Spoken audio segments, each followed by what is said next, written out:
आज हम लोग जो है वेक्टर का नेक्स्ट लेक्चर पढ़ने वाले हैं। ट्रिपल प्रोडक्ट, ठीक है। वेक्टर में ट्रिपल प्रोडक्ट,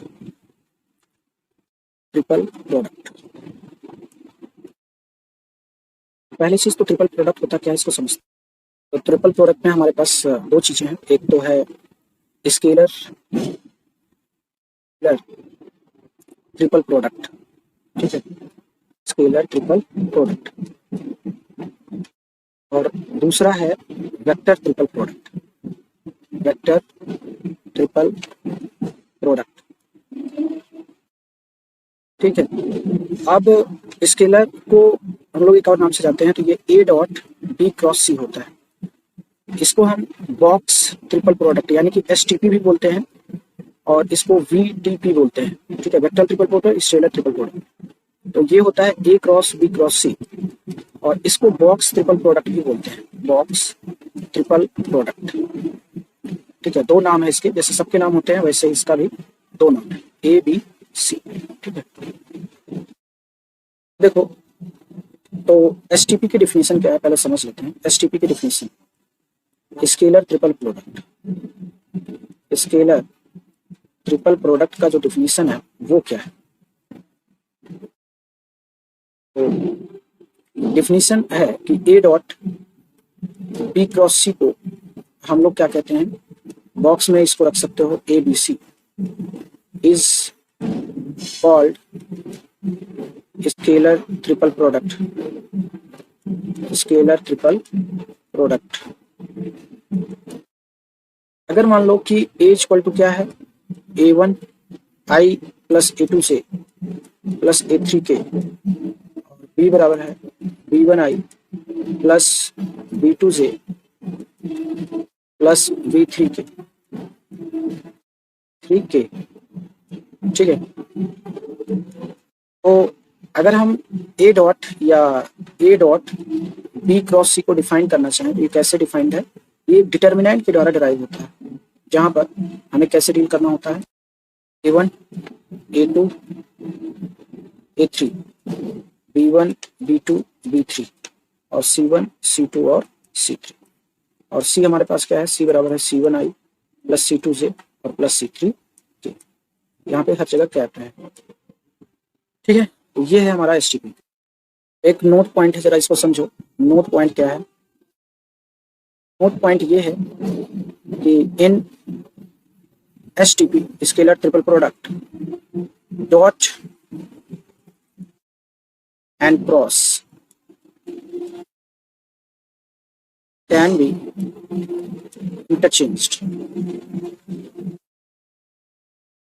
तो डॉट और क्रॉस जैसे हम ए डॉट बी क्रॉस सी कह रहे हैं, तो यही इक्वल हो जाएगा ए क्रॉस बी डॉट सी के, ठीक है।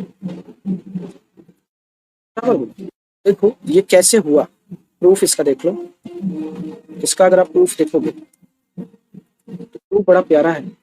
अगर आप a dot b cross c calculate करो तो ये आता है A1 A2 A3 B1 B2 B3 C1 C2 और C3, ठीक है। अब जो है, अगर मैं A cross B dot c, अगर मैं इस चीज को कैलकुलेट करूं C डॉट, देखो डॉट तो कम्यूटेटिव होता है, ये तो पता है, A क्रॉस B, तो ये कितना हो जाएगा C1 C2 C3 A1 A2 A3 और B1 B2 और B3। अब हमें क्या करना है बेसिकली कि इसको और इसको आपस में इंटरचेंज करना है, R1 को R2 के साथ इंटरचेंज करना, ठीक है।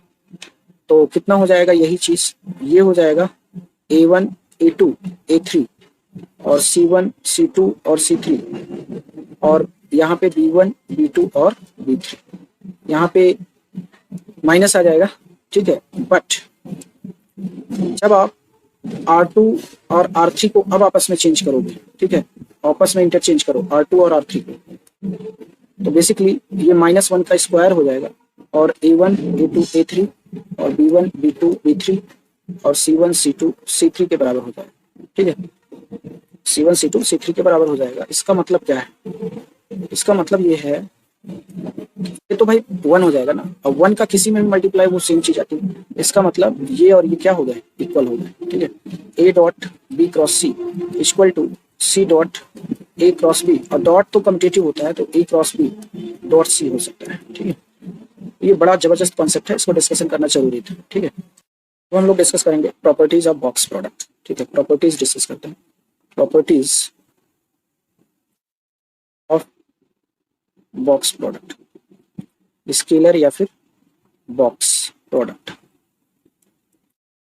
ठीक है, तो बॉक्स प्रोडक्ट में ये है, पहली प्रॉपर्टी तो ये है कि अगर कोई आप कांस्टेंट लेते हो, मान लो 3 वेक्टर हैं C1 A, C2 B और C3 C, ये C1 C2 क्या है, कांस्टेंट है, तो कांस्टेंट बाहर आ जाते हैं C1 C2 C3 और बॉक्स में ABC रह जाता है। ठीक है, पहली प्रॉपर्टी तो ये। देखो अब दूसरा जो मतलब इसका प्रॉपर्टी है, मान लो हमारे पास A प्लस बी है और यहाँ C है, यहाँ D है, तो ये प्लस जो है इसको 2 बॉक्स में ब्रेक कर देगा। ए के साथ आपको एक बार ए के साथ इन दोनों को लेना है, तो कितना हो जाएगा ACD, और प्लस एक बार जो B है ना, B को C के साथ रखना है, तो ये कितना हो जाएगा BCD। ठीक है, मतलब 2 वेक्टर अगर प्लस में है तो ये ब्रेक हो जाता है। क्लियर। थर्ड जो प्रॉपर्टी है वो ये है कि जैसे हमने देखा कि A प्लस बी है और C और D है, और मान लो A प्लस बी है और C प्लस D है और E है, और एक चीज और ले लेते हैं हम लोग। ठीक है, एक चीज और ले लेते हैं, वो है A प्लस बी और C प्लस D और E प्लस F।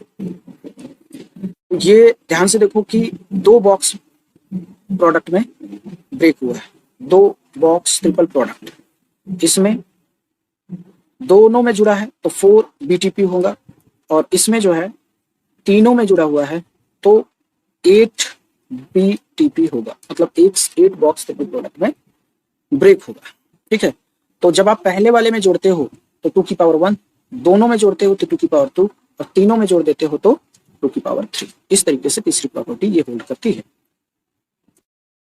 चौथी प्रॉपर्टी है, इसको साइक्लिक प्रॉपर्टी भी बोल सकते हो। जैसे हमारे पास ये 3 वेक्टर्स हैं, ये A है, ये B है और ये C है, तो बॉक्स ABC, ठीक है, A और B और C, फिर बॉक्स BCA, फिर बॉक्स CAB। ठीक है, सभी इक्वल होते हैं। ठीक है, फिफ्थ प्रॉपर्टी है कि अगर बॉक्स ABC है, ठीक है, और सेकेंड और थर्ड को आपस में चेंज करते हो, सेकेंड और थर्ड को, तो ये बेसिकली माइनस बॉक्स ACB हो जाता है। क्यों होता है? क्योंकि A क्रॉस B बराबर क्या होता है, ध्यान से देखो, अगर इसका प्रूफ देखना चाहते हो तो A dot B cross C है, तो अगर B और C को चेंज करोगे तो माइनस में आएगा, minus A dot C cross B हो जाएगा, तो ये हो जाएगा माइनस ACB। ठीक है, तो दूसरे और तीसरे को चेंज करोगे तो नेगेटिव में वो आ जाएगा। क्लियर।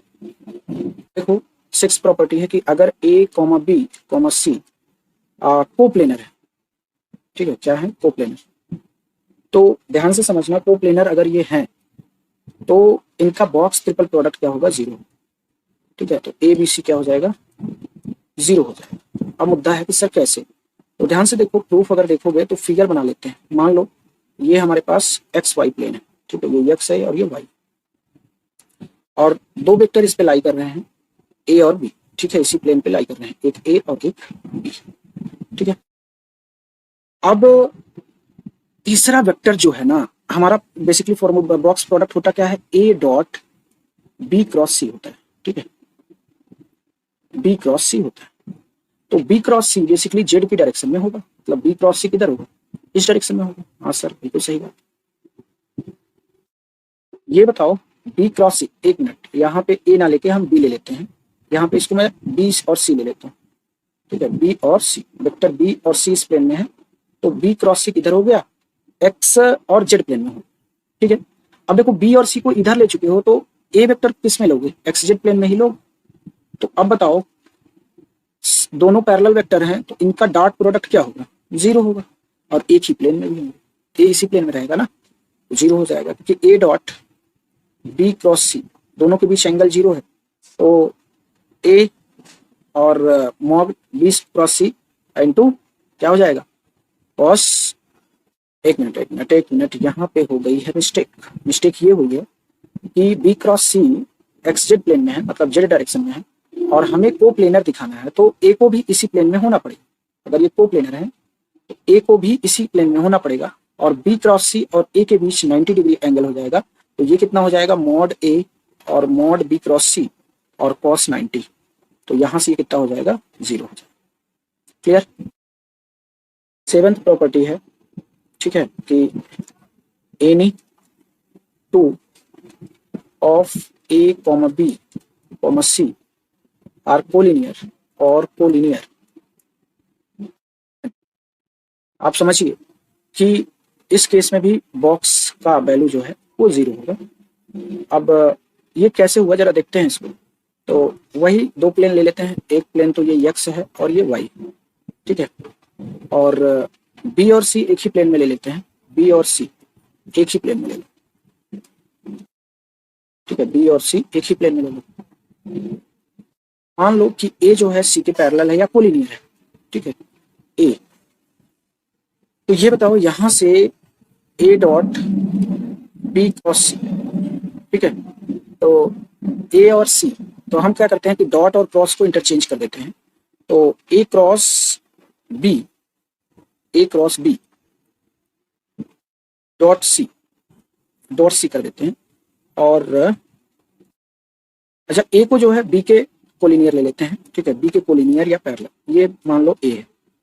तो अब ये कितना हो जाएगा, ये हो जाएगा magnitude of a magnitude of b और साइन 0, ठीक है, और इसका जो भी डायरेक्शन हो वो ले लो, और डॉट c, तो साइन 0 सबको 0 कर देगा, तो ये फाइनली 0 आ जाएगा, ठीक है। तो अगर कोई भी दो कोलिनियर है तो ये 0 देगा।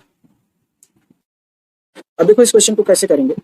तीनों वेक्टर को प्लेनर है, तो हमें बताना है कि बेसिकली इसकी वैल्यू प्रूफ करना है कि ये 1 के बराबर होगी। तो अगर ये को प्लेनर है तो टेल मी वन थिंग, इनका जो बॉक्स है एसटीपी है ये तो 0 होना चाहिए, ठीक है, स्केलर ट्रिपल प्रोडक्ट 0 होगा, और अगर 0 होगा तो ये कितना हो जाएगा A11 1B और 1 1 ये डिटर्मिनेंट की वैल्यू 0 हो जाएगी।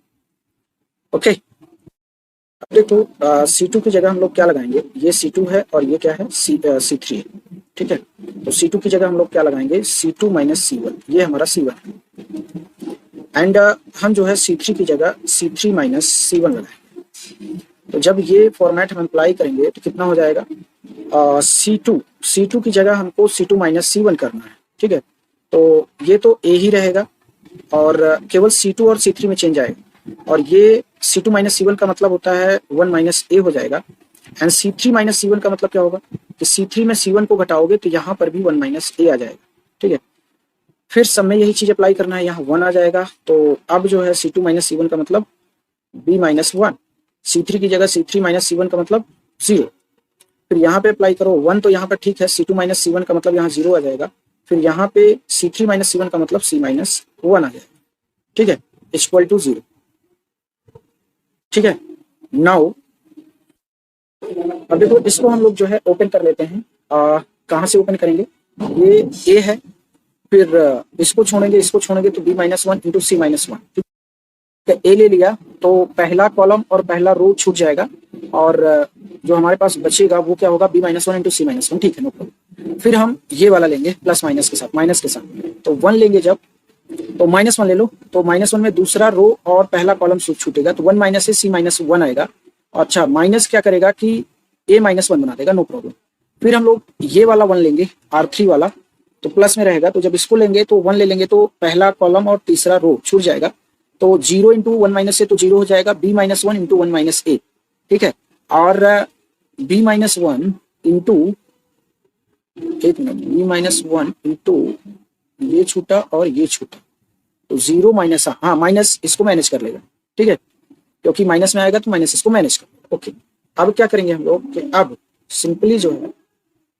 सिंपली हम डिवाइड कर देंगे इससे जो है 1 माइनस A 1 माइनस B और 1 माइनस C से डिवाइड कर दोगे तो हमारे पास वो रिजल्ट आ जाएगा 1/1 minus A plus 1/1 minus B plus 1/1 minus C equal to कितना। अच्छा, यहाँ पे A भी तो था, तो यहाँ पे जो है ये आएगा A, ठीक है, तो ए आ जाएगा, तो थोड़ा सा ये अभी 0 रहेगा।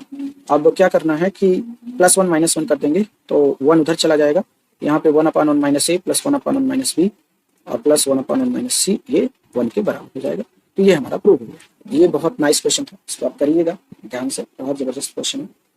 ठीक है, मिलते हैं नेक्स्ट लेक्चर में।